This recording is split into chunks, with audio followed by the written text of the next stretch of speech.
Hello and welcome back to another Octopath 1 video, and in this video I'm going to be doing something that I don't think has ever been done before, which is a perfectly RNG-free Galdera kill. You might be wondering, of course, how this is possible, without something like Step Ahead to give you a free turn. Well, through some very clever tricks it is indeed possible, so just sit back and watch. I will just give you one quick disclaimer, which is that I'd say this isn't really that friendly to copy. If you want to try and follow along with it, you can follow along with it. It's not that bad. Like, I don't have high-level characters. I'm not using nuts, but the setup to have it work is a little bit complicated, so it might not be the easiest thing to follow. And speaking of the setup, you need to. So this is the party I've been fighting the gate with. I just need to heal everyone up. Levels. Or sorry, they didn't level up in the last fight. But I've defeated 7 of the 8 gate bosses, besides the dragon. This is very important. The dragon needs to be the last one. The dragon is the bottom right. So this is my Phase 1 team, and also the team you need to use to defeat the gate. So, with the, so now this is the Phase 2 team. And you might be noticing that they're all at 1 HP. So the way I've pulled that off is, basically, for Ophelia, Primrose, and Therion, I took them into a battle with a tanky character as their 4th, and just got all 3 of them killed, and had the tanky character run away from battle. Could also have had the tanky character win the fight as well, that works too, but running away from battle was easier.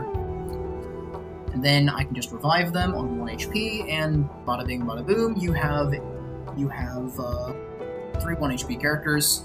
Now for Haunted, it's actually even easier. You just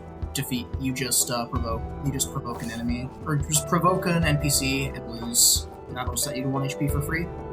If you want to see a video on how I set the other characters to 1 HP, I will post that in the comments. Let's actually go and do the setup. So this setup works best on the dragon. Technically speaking, it doesn't need to be on the dragon, but the dragon is by far and away the best boss to do this on, and it's the only one that you can do it consistently. So first off, I'm just going to break the dragon and my armor corrosive. So it's equal to light and axe, so I just use those 2 to break it. Haunted doesn't need to do anything here. So, importantly, you do not want to kill the boss during the first break. Instead, you want to use Reflected Veil on Haunted, so that the boss will recover from break and will always use Dragon Fire, which will then kill everyone besides Haunted. This is intentional. So then you can use Primeval's Battle Cry to finish off the boss, and the setup is now complete. The other 2 important things about the setup is that Haunted cannot level up off this fight, so to ensure that she won't level up after the fight, you'll need to make sure that when you go into the gate, the 2 next level thing says more than 3,000 XP. Also, you need to have 2 animated armor beasts. These are a little bit annoying to capture, but it's not the worst thing. I'll put I'll have a written tutorial on how to capture them in the comments. So, the reason you need to do the setup on the last boss of the gate, which in this case it needs to be the dragon, why you need to leave the dragon to last, is that these characters are dead, and you cannot swap out a dead character from your party. Unless you go into this party formation menu. Oh, I just noticed I made a bit, I do not want to start the final formation. I realized I made a small mistake. I need to refill Haunted's SP, like that. So, Haunted will be the Phase 2, and all the dead characters will also be going to Phase 2. And yes, it is required that they are dead. It is not like, oh, I'm doing it, they're dead because it'll make the strategy cooler. No, they are required to be dead. So, with the party setup now set up, let's do the fight. Better roll up the sleeves.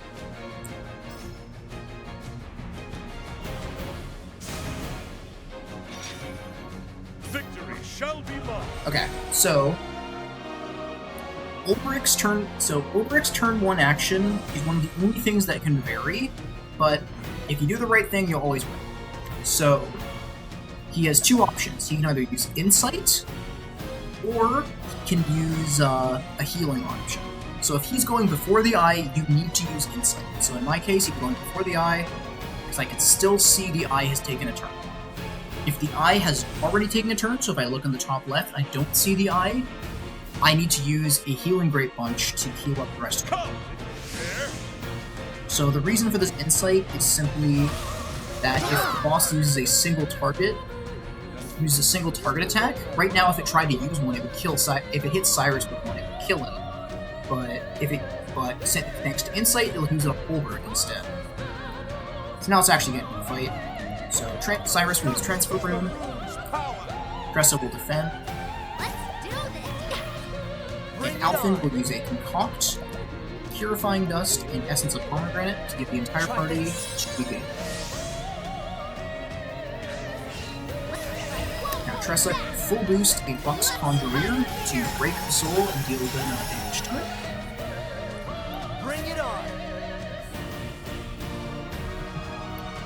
So Alphen will use a Concoct, Soothing Seed, and Curious Blood. This will make the target go first next turn. So I'll use this on Cyrus. This needs to get used on Cyrus. Try this.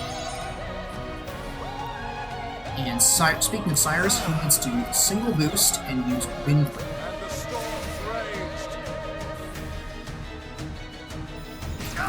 And thanks to the Searing Orb thing, that could have killed Cyrus. It doesn't kill Cyrus, it hits Ulbrich instead. Now Ulbrich will defend, and notice that he actually is going second on defending. The reason for that is because the Alpha Concoction that I used, for whatever reason, it has like a higher priority than defending does. So defending will make him go second here. I think not. It was a cool discovery I made when planning the strategy, and it's one of the reasons it's able to be so able to work as well as it does. So Cyrus will do specifically a staff attack on the soul, which will trigger his rune and kill. And now, since Ulbrich is now going second, I always know he can break the eye here. So now Tressa will use Elemental Break to both debuff the boss and hit really hard. Let's get down to work. And Alphen will use Aelfric's Auspices on Tressa. Bear witness to Elfric's plan. This now means that Tressa can Elemental Break, and it'll hit twice and trigger 2 runes. Massive damage.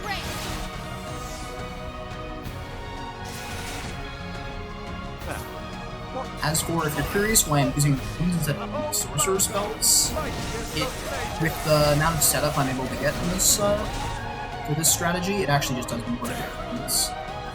So Ulbrich needs to use Take Aim for this version of the fight. So in this video, you won't actually see why Take Aim is needed, but depending on turn order you got here in the fight, Take Aim might be needed. And then Alphen will need to switch to his staff and make a staff attack. And that damage just fixes a damage range that this fight has. So at this point, depending on how the earlier turns have gone, potentially the boss could even be dead, but usually not. You either have one of two phases. You have the Souls phase here, which is the most common, or you can have the Final phase. If you have the Final phase, all you need to do is use Elemental Break with Tressa on the eye and just kill it instantly. That is what Take Aim is for, so that she can't miss the eye. However, if you get the Souls phase, what you need to do is you use Cyrus to attack this top soul, because that's the only soul that's capable of surviving a Tressa spell. Ulbrich will max boost an axe attack to break the eye again. And Tressa, if you might notice, does not have enough SP to cast a sorcerer spell. So I will use a Plum M to fully refill her. And then just in case, so Tressa will defend on this turn because, I mean, I got the perfect turn order so that she actually is able to do what she wants this turn, but Tressa will defend just to make sure that she can actually get to act after she has the SP refill and after after the eye is broken. So you just want to max boost a Venomous Saltaire, and that will just totally kill the eye.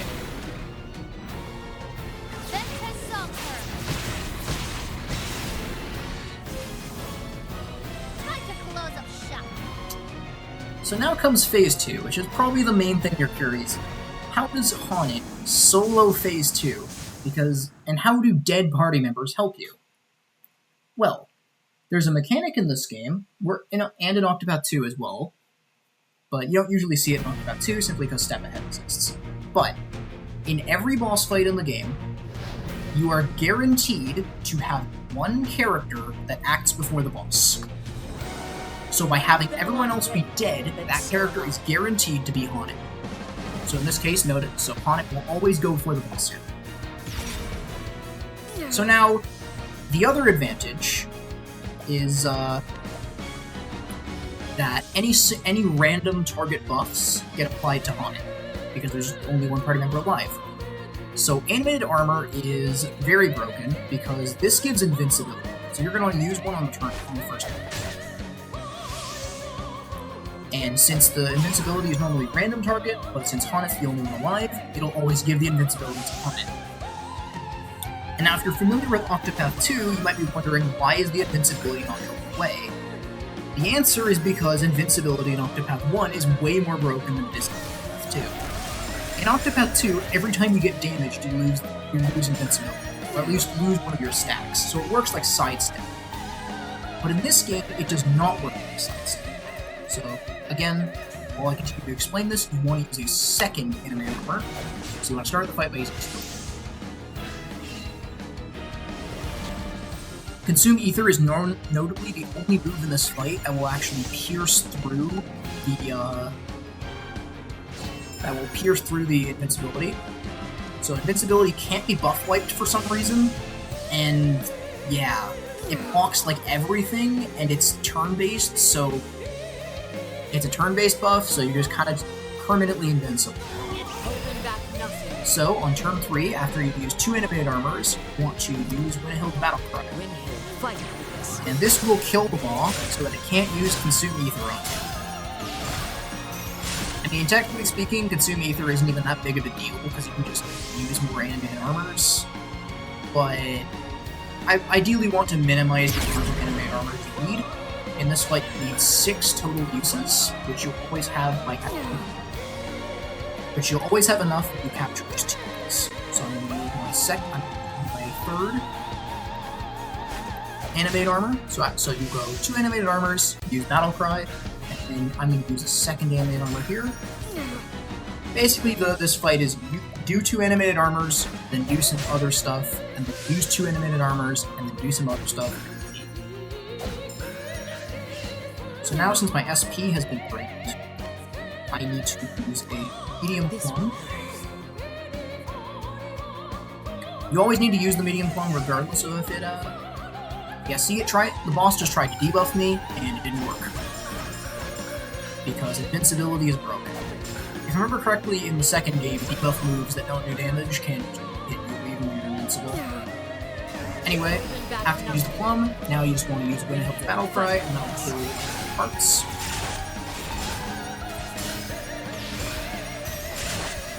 Here we go.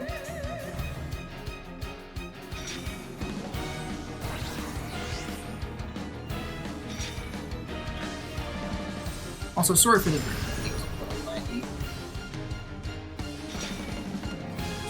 but again, now that the final phase has started, I'm going to be using the last 2 of my animated armors.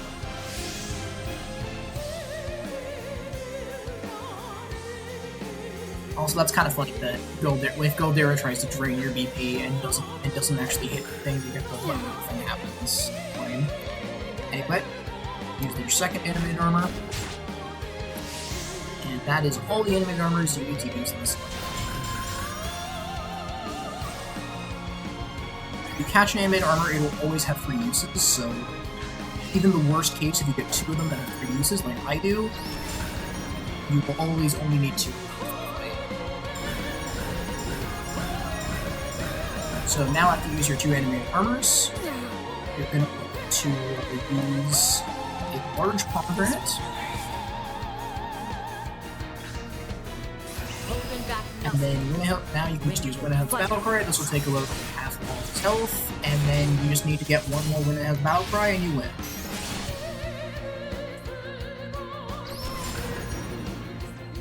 This phase is a little time consuming, but that's just simply because you have to watch Galdera do nothing for multiple turns, because he can't hurt you.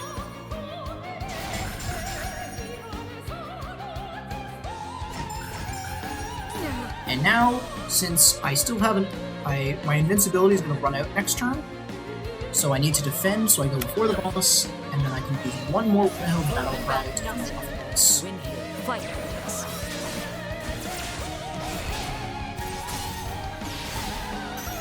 Like that, Galdera has been defeated, without a single bit of RNG involved.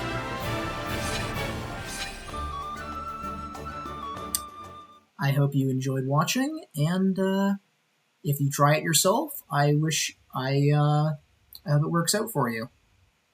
Anyway, thank you so much for watching, and I'll see you in the next one.